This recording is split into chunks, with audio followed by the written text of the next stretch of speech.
They will compete with it and TVK will conquer it. TVK will conquer it.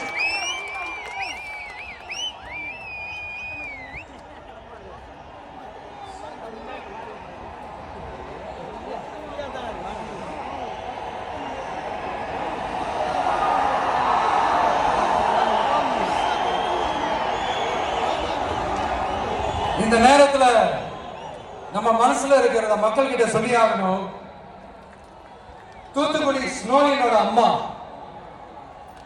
என்ன அவங்களோட தம்பின்னு அவங்க பொண்ணுக்கு நான் தாய் மாமன்னு சொன்னாங்க.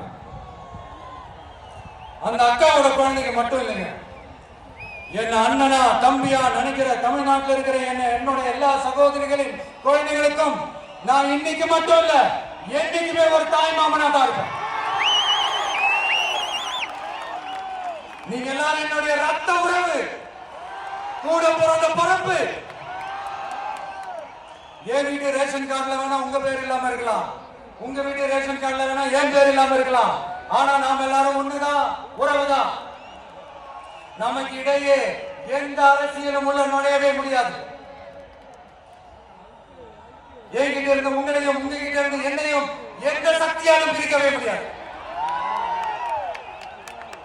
அப்புறம் நான் ஒன்னும் இந்த மார்க்கெட் போனதுக்கு அப்புறம் ரிட்டையர் ஆனதுக்கு அப்புறம் அடைக்கலம் தேடி அரசியலுக்கு வரல, படைக்கலனோட வந்திருக்கிறோம். பவர்ஃபுல் போர்ஸோட, மாபெரும் படை வரிசையோட எல்லாத்துக்கும் தயாராகி தான் வந்திருக்கிறோம். இவ்வளவு தயாரா நாம் அரசியலுக்கு வர்றதுக்கு ரொம்ப ரொம்ப முக்கிய காரணம் ஒன்று இருக்கு. அது என்ன தெரியுமா? நன்றி கடன், நன்றி கடன், நன்றி கடன். கிட்டத்தட்ட ஒரு 30 வருஷத்துக்கு மேல நீங்க தான், நம்ம மக்கள் தான் என் கூட நிற்கிறீங்க, எனக்காக நிற்கிறீங்க, என்ன தாங்கி பிடிக்கிறீங்க, மனசுல ஏந்தி பிடிக்கிறீங்க, தாயங்களோட மடியில ஏந்திக்கிறீங்க. உண்மையை சொல்லணும், வேற யாரை விடவும் எனக்கு ஆன்மீக ஆதரவு கொடுத்துருக்கீங்க, என் மேல உயிரை எடுத்துக்கிறீங்க, இவங்க வீட்டை யோசனமாக ஆக்கிட்டீங்க. நீங்க எனக்கு கடவுள் கொடுத்தாங்க.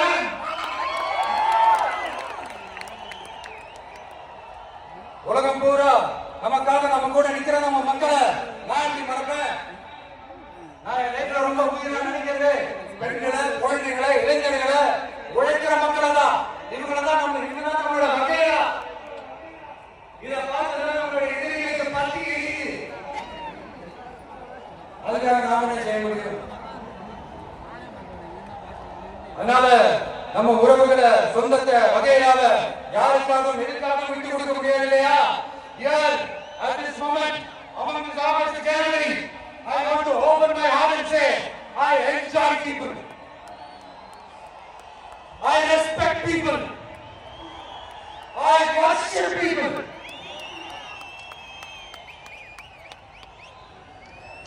சரிமா, இவ்வளவு செஞ்ச நம்ம மக்களுக்கு நன்றி கடனா உன்னால முழுமையா செலுத்த முடியுமான்னு கேட்டா சத்தியமா சொல்றேன், என்னால முடியாதுதான்.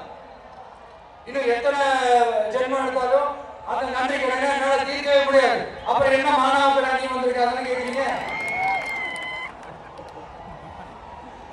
மைண்ட் வாய்ஸ் கேட்ட மாதிரி இருக்கு.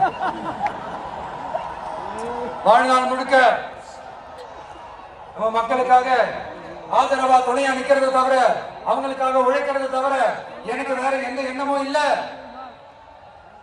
எனக்கு இப்ப வேற வேலையோ இல்லை. இனிமேல் தான் என் வேலையே, என் கடன் இனி என் மக்களுக்கு பணி செய்து கிடப்பது. இப்படியா ஹார்ட் டு ஹார்ட் யதார்த்தமா பேசிய பழகிட்டோம். இதுக்கு மேலே எனக்கு மக்களுக்கும் இடையே இருக்கிற அந்த உறவை பத்தி நான் பேச ஆரம்பிச்சேன்னா ஒரு மாதிரி எமோஷனல் ஆகிடும். அப்புறம் கண்ட்ரோல் பண்ணது ரொம்ப கஷ்டம். அதனால இந்த மனசார நேசிக்கிற நம்ம மக்களுக்கு ஒன்றே ஒண்ணு சொல்றேன், இந்த விஜய் உங்க விஜய், உங்களுக்கான விஜய், உங்களுக்காக மட்டுமே இருக்கிற விஜய். உங்க கூட நிக்க, உங்களுக்காக நிக்க, உண்மையா நிக்க, உணர்வோட நிக்க, உறுதியா நிக்க, உங்க கூட பேச, உங்களுக்காக பேச, உண்மையா பேச, உணர்வோட பேச, உறுதியா பேச, உங்களுக்காக சேவை செய்ய உங்க விஜய் நான் வரேன்.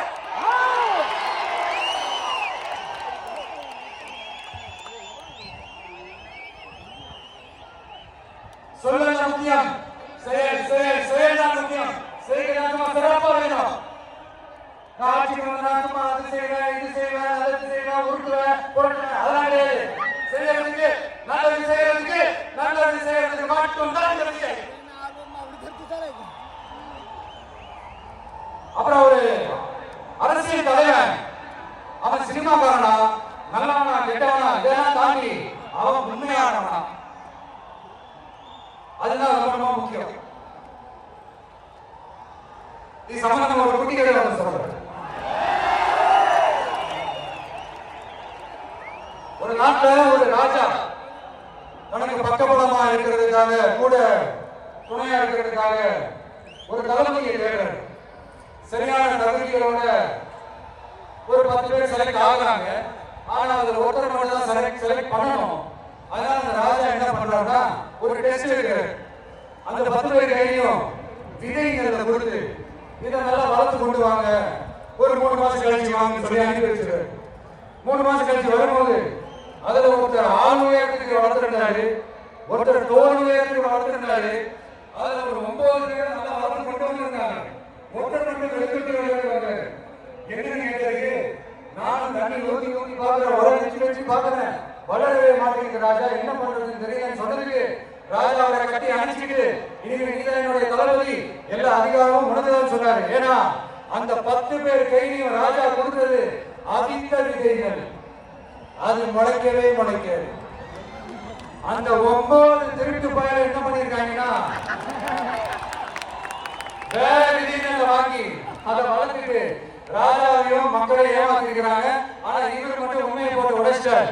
அதனால ஒரு நாட்டுக்கு திறமை எந்த அளவுக்கு முக்கியமோ அந்த அளவுக்கு உண்மையும் நேர்மையும் முக்கியம். இப்போ நீங்க எல்லாரும் தான் அந்த ராஜா, நீங்க தேர்ந்தெடுக்க போற அந்த தளபதி.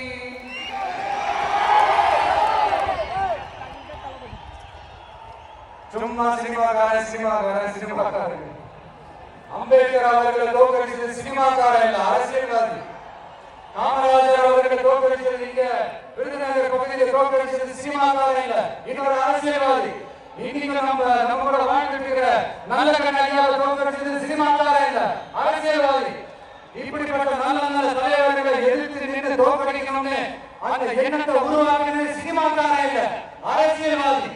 அதனால எல்லா அரசியல்வாதியும் அறிவாளியும் கிடையாது, எல்லா சினிமாக்காரனும் முட்டாளும் கிடையாது. கான்பிடன்டாக நல்ல நடக்கும் வெற்றி மீண்டும் சந்திக்கும் வரை நன்றி.